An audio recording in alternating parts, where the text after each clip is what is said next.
Bagaimana korelasi antara olahraga kepada tidur, dan apakah olahraga berlebihan juga tidurnya juga berkualitas, atau olahraga biasa aja justru bisa tidur kita juga berkualitas? Oke, pertanyaan yang bagus. Dan sebetulnya kalau saya cuma jelaskan dalam satu kalimat aja bilang, olahraga itu sama dengan tidur yang berkualitas. Oh really? Yes. Tetapi olahraga kalau kita bicara gerak fisik, ya cuma gerak fisik aja, ya itu kan akan menggunakan baterai tubuh kita. Nah, pada saat baterainya sudah cukup low, akan muncul sebuah notifikasi sinyal tubuh bahwa hey, ini saatnya beristirahat. Dan tubuh akan lebih mudah tidur pada saat badan itu sudah cukup capek. Ya kan? Tapi banyak di luaran sana yang sudah sangat terlalu capek tapi nggak bisa tidur. Meskipun badannya sudah capek banget. Nah, salah satu alasannya adalah mereka meskipun capek, badannya itu tidak dalam kondisi rileks. Capek itu tidak sama dengan rileks. Sedangkan untuk tidur, kita perlu kondisi rileks. Banyak orang yang berada dalam kondisi capek, tapi secara sistem saraf itu masih berada di action mode. Sehingga sulit banget untuk tidur. Pada saat badan sudah di atas kasur, pikiran itu masih berisik. Tubuh itu juga nggak nyaman. Karena belum rileks, kita belum melakukan yang namanya down regulate. Meregulasi sistem saraf supaya dia itu lebih tenang, lebih kalem, siap diajak tidur. Jadi capek yang sehat itu mempermudah proses tidur. Dan kalau kita lihat dari segi olahraga, semua jenis olahraga berkontribusi positif terhadap seluruh parameter tidur. Ya, dan yang saya maksud dengan seluruh parameter tidur itu adalah proses untuk bisa tidur, kedalaman tidur, frekuensi terbangun tidur, total durasi tidur, semua itu akan mendapatkan impact positif dengan kita melakukan olahraga. Seperti itu. Tapi kembali lagi, olahraga ini atau training ini itu perlu yang terstruktur. Nah, terstruktur itu artinya apa? Kita tahu untuk kondisi kita saat ini dosis yang optimal berapa.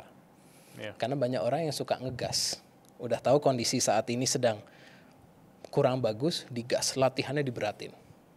Tapi justru malah nggak bisa tidur. Kenapa? Karena menjadi terlalu capek. Kita perlu paham untuk saat ini dosis yang sesuai di kita itu seberapa bagusnya.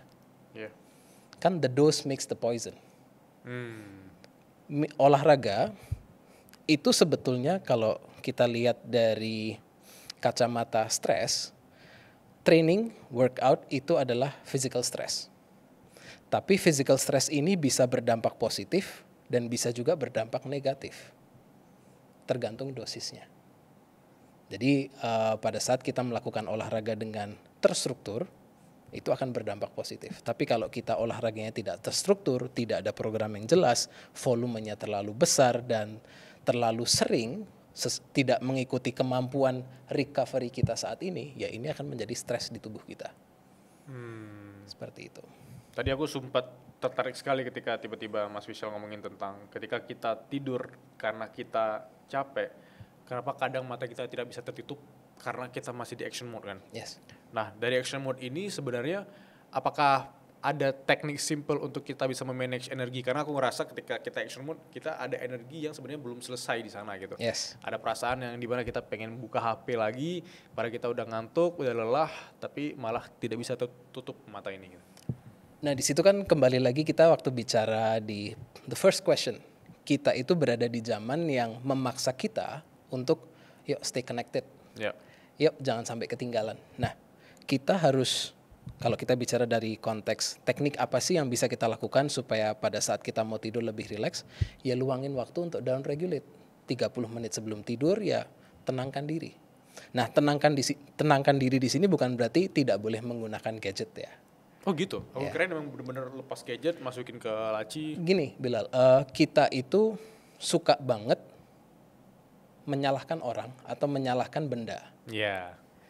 Yang problemnya kan gadget enggak. Yang problem itu keputusan kita. Gadget itu netral dan ini juga sudah ada studinya.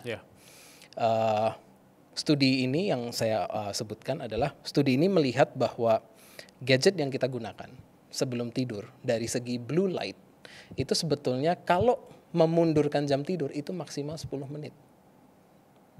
Ada 10 sampai 11 studi yang sudah menemukan bahwa penggunaan gadget sebelum tidur dari konteks blue light-nya itu hanya memundurkan maksimal 10 menit. Nah, saya nggak tahu 10 menit itu apakah sangat signifikan atau ya cuma 10 menit doang. Nggak usah dilebih-lebihin. Yang dari konteks penggunaan gadget yang mengganggu tidur itu sebetulnya keputusan kita to be engaged with the content. Bukan kontennya juga ya, keputusan kita untuk ya udahlah, udah satu episode beres, next episode deh. Next episode deh, dan itu keterusan.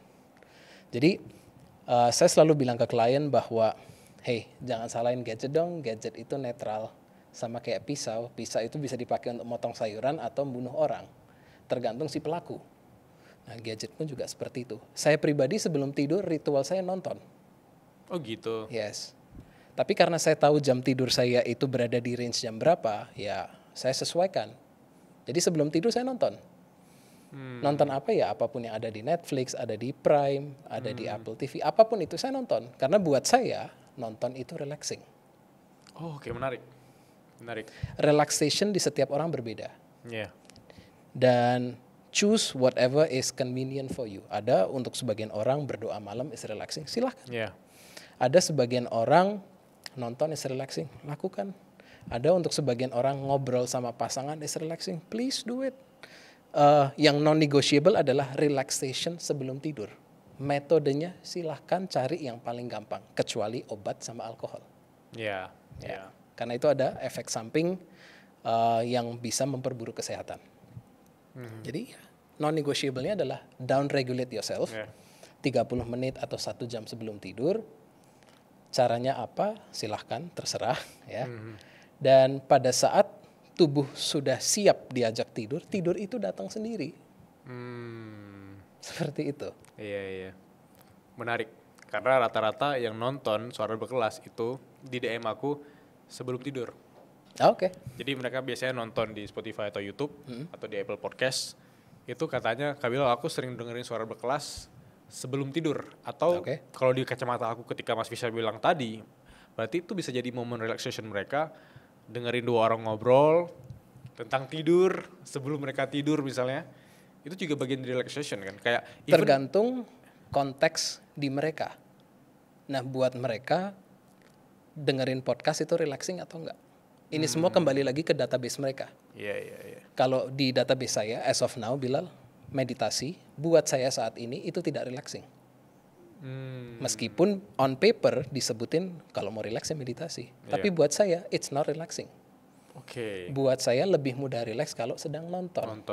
Nah, I choose to watch content karena itu relaxing, tidak meditasi. Mungkin nantinya bisa membuat saya relax, tapi as of now meditasi buat saya itu tidak cukup merilekskan. Nothing against mereka yang suka meditasi, silahkan aja. Jadi kembali lagi ini akan sangat tergantung person to person. Kalau misalnya yang DM Bilal itu sebelum tidur bilang, oh dengerin podcast relaxing, oh I'm happy for them. Siapa jadi Suara Berkelas bisa menjadi kayak pengantar tidurnya lebih relax ya kan? Iya.